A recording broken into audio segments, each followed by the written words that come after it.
Let me ask you, has someone wounded you, betrayed you, done you wrong? Maybe it was someone you loved, someone you trusted, someone you respected, but they just did you wrong, and there's anger and bitterness and you don't know what to do with it.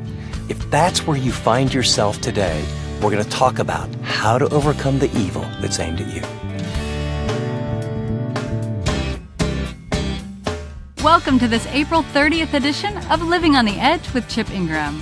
I'm Katie Kennard, and in this program, Chip explains how you can overcome the evil that's aimed at you, even the unjust, raw deals that leave you feeling angry, betrayed, and hopeless. If you have a Bible, open to the very first book, Genesis, chapter 37, and let's join Chip for his message, learning how to overcome the evil aimed at you. Two main characters in the New Testament are Peter and Paul. And Peter's ministry is primarily to the Jews, and Paul's primarily to the Gentiles. And Peter would write, "Dear friends, do not be surprised at the painful trial you're suffering, as though something strange were happening to you." In other words, when things are very painful, difficult, evil, unjust in a fallen world, don't be surprised. The Apostle Paul would take it one step farther in 2 Timothy 3:12 and 13. He says, in fact, everyone who wants to live a godly life in Christ Jesus will be persecuted. And then notice this, while evil men and impostors will go from bad to worse, deceiving and being deceived. And the question I have for you as we get started this morning is, who has wounded or betrayed or abused or abandoned or forsaken you or forgotten you or hurt you more than anyone else in the world? If you had to just, I'm not going to ask you to share this. I'm not going to ask you to write it down. But I am going to ask you to reach back into some stuff that most of you have pushed down very, very deeply. And it could have been a parent. It could have been a sibling. It could have been a mate. It could have been one of your kids. It could have been a business partner. It could have been someone involved in a church. But whose picture, whose face comes to your mind when you think of being lied to, betrayed, hurt, wounded, or did something to someone you love? They did it to one of your kids, or they did it to your mom, or they did it to your dad. And in your most honest moments, you got a rock.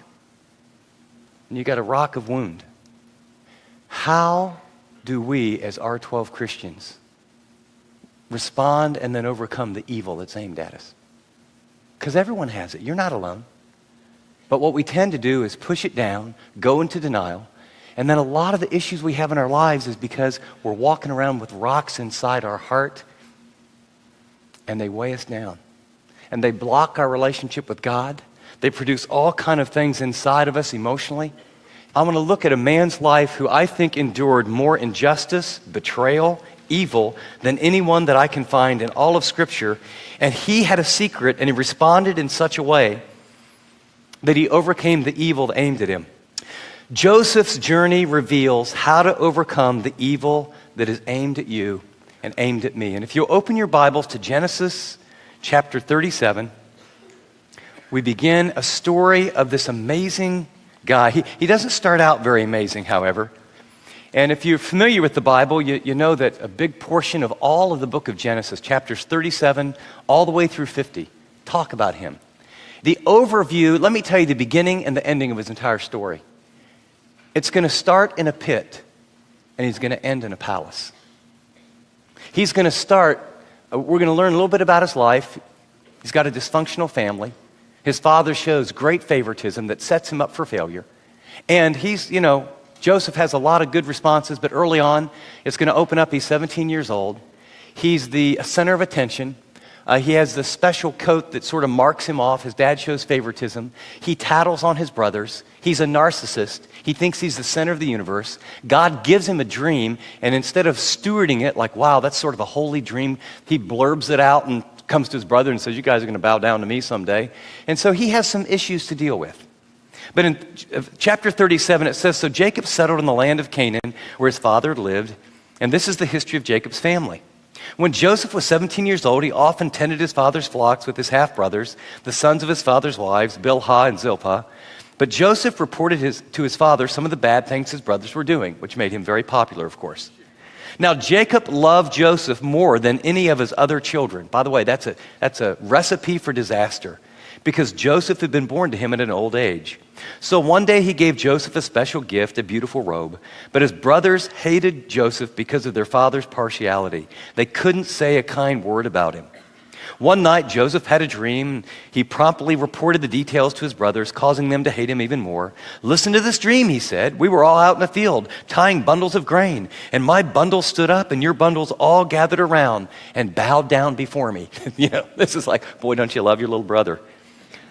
And so they say, "So you're going to be our king, are you?" His brothers taunted, and they hated him all the more for his dream when he'd said it. Then Joseph had another dream, and this other dream tells the same story. And so let me give you sort of a running development of this pit to the palace story. You'll notice in your notes he was born in a dysfunctional family. So write down dysfunctional, because what I'm going to do is I'm going to go through this quickly, but I'm going to give you like the trailer of a movie. If you want to get the movie, you need to go home and read chapters 37 through 50 slowly and thoughtfully. But what I want you to get is the key words that I have you underline is the kind of stuff that you go through. Some of us grew up in dysfunctional families, right? Well, you're going to see that, I guess, that can happen and God can still do something good. So the dysfunctional family is his dad, his partiality, and it produces some not good things in Joseph and a bad family dynamic. So then his brothers, they reject him. He's rejected by his siblings. And the story will unfold. His dad says, "Hey, I want you to go over there and check on your brothers because they're doing some sheep." And so Joseph is checking on his brothers and he can't find them. And he asks this guy, "Hey, have you seen my brothers?" He says, "Yeah, the guys are over there." This is a very loose translation of the exact Hebrew, of course. And so on the way he's there, his brothers are thinking, "We hate this guy's guts, let's kill him." And there's a little argument about the best way to get rid of him. And one of his brothers kind of cares. And so he talks the other brothers into, "Let's put him in this pit. I mean, why kill him? Let's just put him in this pit." And then while they're waiting, this caravan of Ishmaelites come by. And one of the other brothers goes, "Well, why should we have his blood on our hands? Let's get something for him." So 20 pieces of silver, they sell him to this caravan, and this caravan is on its way to Egypt. So he's 17 years old. Yes, his dysfunctional family. His dad doesn't do a really good job on this. He's got some narcissistic, arrogant issues, and so those are his issues. But he's rejected by his siblings, and then he's abandoned to a foreign land. So imagine one of you, if you're older and have a 17-year-old or so, imagine you're 17-year-old getting on a caravan with people who speak a different language, being taken to a world with all these different gods, the gods of Egypt, and he gets dropped off. He doesn't know the culture, doesn't know the language, and he goes from being the privileged Mr. I'm the center of the universe to a slave. So life is getting pretty difficult in a hurry. So when he gets there, there's a little slave auction, and Potiphar, who is the head of secret service for the king of Egypt, he buys Joseph. And so he's sold as a slave, and Potiphar brings him in, and Joseph has this unique ability. He has two great strengths. One, God has given him ability to interpret dreams, and number two, he is administratively gifted. The guy just gets it. I mean, he's a strategic thinker who knows how to implement a strategic plan. And so Potiphar watches, and God's hands on Joseph, and everything he puts his hand on is like, it goes really well. So Potiphar is a very smart guy. He eventually turns over everything to him and basically says, "Joseph, you run my world." And the text says he didn't worry about anything. And so Joseph, even though he's a slave, he's, God's hands on his life. Things are going pretty well. And his wife, Potiphar's wife, gets the hots for Joseph. This is all in the original text. And so she says, "Hey, my husband does a lot of business travel or whatever. I want to sleep with you. Come on. And Joseph says, "I will not betray your husband who's been good to me, and I couldn't ever do this against God." And so day after day, I mean, imagine being 19 years old, a young male in a very difficult situation, and some gal wants to have sex with you. I'm just telling you, most young men in that situation are saying, "That sounds like a good idea." But there's something about Joseph, his convictions. There's something about Joseph he's learning. There's something about Joseph understanding who's blessed his life. He resists and he resists. Finally, she ends up alone with him sometime as he's walking through the house. She grabs him, pulls him into the bedroom. He takes off his jacket, runs for his life. And then when Potiphar comes home, she says, "This Hebrew that you brought into our house tried to rape me." Well, Potiphar is very upset. And so he's falsely accused of rape by chapter 39, and then he's sent to prison unjustly. Now, does anybody have any situations in your life or people that you love where you've come from a dysfunctional family, you've suffered great rejection, you've been abandoned, you've been sold into slavery, falsely accused about something, or been in prison? So I'm trying to build the case that I don't know what you've been through or I've been through, but this guy probably has been through it in spades. Finally, he's forgotten by a friend. And here's where I'm going to have to ask you to read a little bit on your own to really enjoy the entire historical, truthful documentary movie that is placed in Genesis 37 through 40. Because to get the feel of it, what you need to understand is that he's in this prison, and while he's in prison, two of the king officials, a baker and a cupbearer, they both land in prison. They both have dreams. They come to Joseph, they're totally distraught, and the cupbearer has a dream, and he interprets the dream and says, in 3 days, you're going to be restored to your position. And the baker goes, this guy is great with dreams. What do you think about my dream? He interprets his dream, he says, in 3 days, you're going to get your head cut off. Both things come true. And so Joseph says to the cupbearer, man, you've seen me. I'm innocent. I didn't do any of this. When you get back to Pharaoh, put in a good word for me. Come on, man, this is so unfair. I'm losing my youth. My dad, my brothers, so I've been rejected at every level. He's probably now in his early to mid-20s. This is so unjust and so unfair, and he's been betrayed and rejected. And the cupbearer gets so excited and is so faithful, he totally forgets him. In fact, Joseph is 28 by this time. He's been in prison the better part of probably 8-9 years. And he's forgotten. Anybody ever have these kind of things happen to you? These are rocks. If anyone endured evil in their lifetime, it was Joseph. Rejected, abandoned, falsely accused, a slave, imprisoned, forgotten. And yet, here's the thing. Instead of it breaking him, it makes him. Very difficult, painful, especially unjust times, especially when someone walks out on you, when someone lies to you, when someone betrays you, when someone abuses you. In most cases, it breaks a person. They get bitter. They have unresolved emotional issues and social issues. Often they turn against people, they turn against God. You talk to people in recovery programs and alcoholic programs and drug rehab programs. What you find is they start telling their story. And they usually have one of 7 of these or a handful of others. And yet you find some people, they come through those things and it's like it makes them. There's character and there's compassion and there's strength. And what eventually happens is Pharaoh is going to have a dream.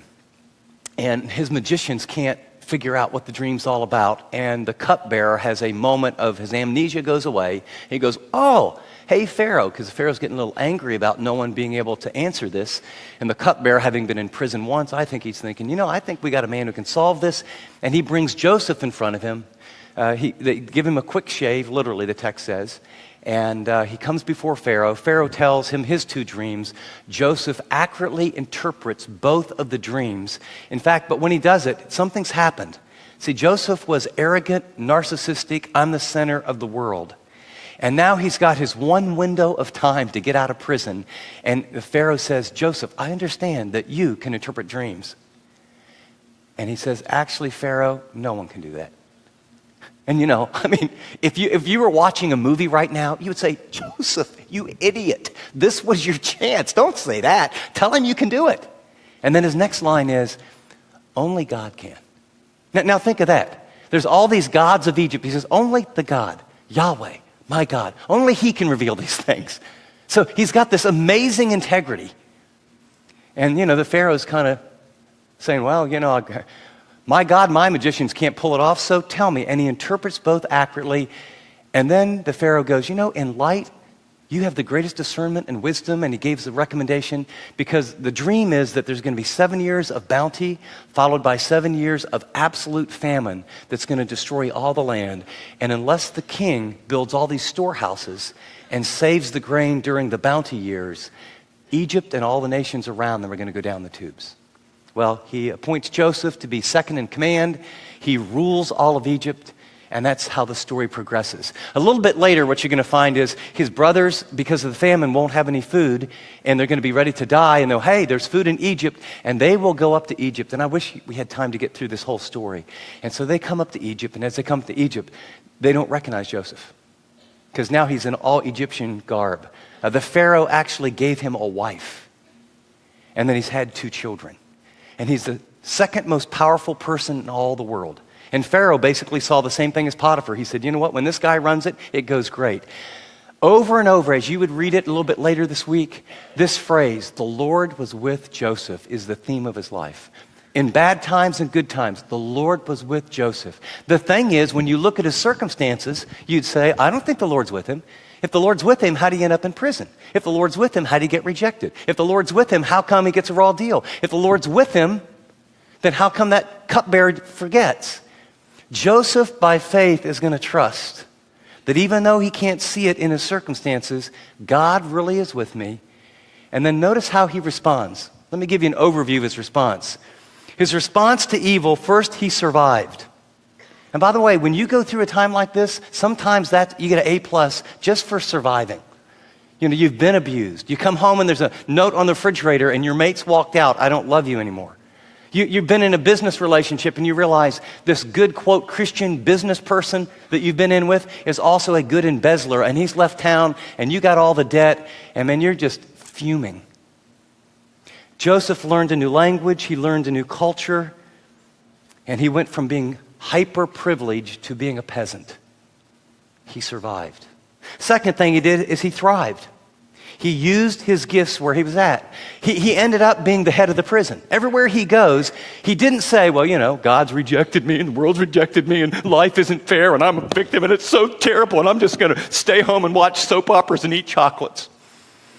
He took his gifts and he said, you know, I can't control that out there, but his gifts of administration, his gifts of interpreting dreams, he jumps in and he thrives where he's at. He does what he can with what he has, and he doesn't look at circumstances. Third, he resisted. He refuses to bail out on God's agenda for his life. You know, when you're down, when you're tired, when life's unfair, when you've been betrayed, what do you feel like doing? You feel like, you know what? Maybe an extra glass of wine or 2 would make me feel a little bit better. You know, those prescriptions are for those migraine headaches or for my back, but I get a little buzz and I feel depressed, so I think I'll take them when my back's not hurting. That's how it starts. You know, I've been walked out on and, you know, I don't have anybody to be with, and it can't hurt to watch just a few little pictures. But Joseph said, He resisted. No shortcuts. I'm going to honor God in the midst of the difficulty and the pain. And then notice he waited on God's time and God's place. And I really do hope that you'll look at the whole movie later this week, because what you'll see is that, watch this, God had a really big, wonderful plan. And since God is in absolute control, I'm going to get a little ahead of myself, but you got to hear this now. And God is all wise, and God is caring, and God is loving. When people try and wreck your life with their tiny little bad, evil plans, God takes them, refashions them, puts them back into the big good plan, and he orchestrates even their bad stuff to bring about his highest good stuff. So if his brothers had never rejected him, he would have never been on the caravan. If the caravan had never sold him, he would have never been a slave in Potiphar's house. If his wife wouldn't unjustly have accused him, he would have never gone to prison. If he wasn't in prison, he would have met the cupbearer. If he wouldn't have met the cupbearer, then he wouldn't have been interpreting of the dreams by the most powerful man in the world. And by doing that, 13 years of all that adversity was a part of God's sovereign plan to get the right man at the right place at the right time for his good and God's glory. And I want you to know that the person that walked out on you, I want you to know that the business deal that fell through, the father or mother or person that abused you, the person that lied to you, they don't have the power to ruin your life. God takes all the small bad things to make a good big thing. But most people bail out on those things.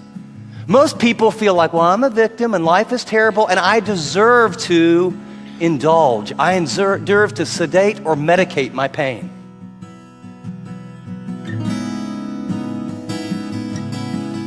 Chip will be right back with some final thoughts about his message. But before he is, why not tap the share icon and send this program to a friend who'd be encouraged by the message you just heard?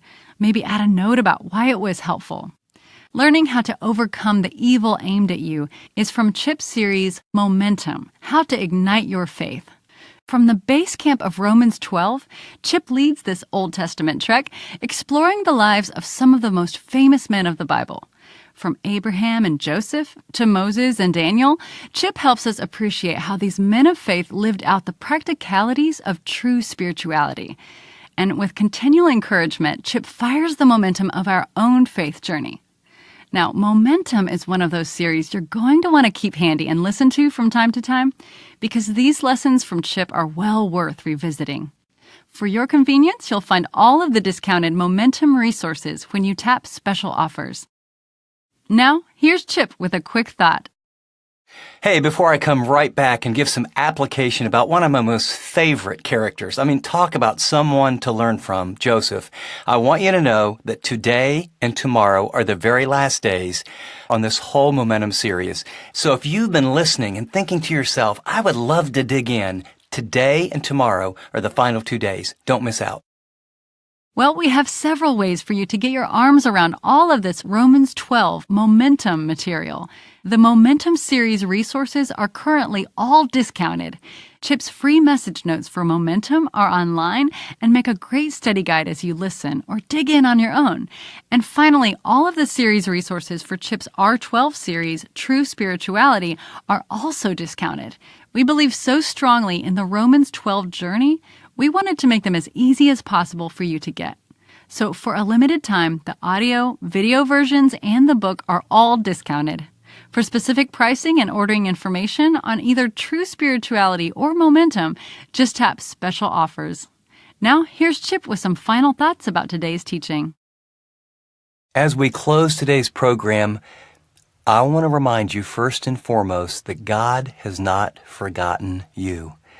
When you go through the kind of rejection, abandonment, in his case falsely accused, when you go through the kind of pain and difficulty, especially when it's unjust, you can begin to start thinking and believing that God has forgotten you.